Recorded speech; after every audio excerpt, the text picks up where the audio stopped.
Коллапс на переправе Якутск-Нижний Бестях сохраняется, только на этот раз не на паромной, а на пассажирской линии. С чем это связано и что будет дальше, выяснял наш корреспондент Виталий Абрамов. Люди, которые простояли несколько дней в очереди на паромной переправе, теперь стоят в ожидании судов на воздушных подушках. За сегодняшний день хивусы выполнили только несколько рейсов между Нижним Бестяхом и Якутском. Да, беда. Который час был? Ну, я с утра пытаюсь уехать.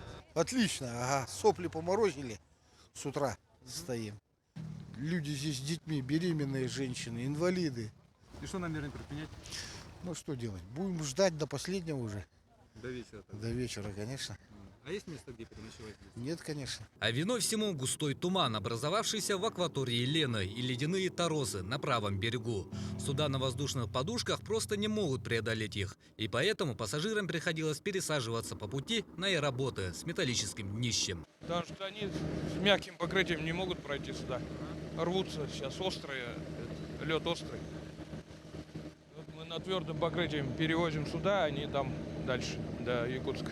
Десятки скопившихся людей готовы брать суда штурмом. Со слов судоводителей, некоторым хивусам выдавили стекла. На месте дежурят посты полиции и ГИМС. Некоторые особо ушлые предприниматели уже начали готовить шашлыки и горячие напитки.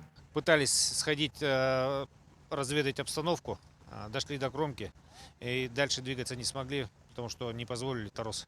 Ну, такая погода, не знаю, как простоит. Чем быстрее река встанет, тем лучше. Значит, тогда разрядится обстановка, смогут пробить вот эти вот предприниматели с хивусов. Они пробивают себе дорогу пешнями и потом уже по пробитой дороге ходят.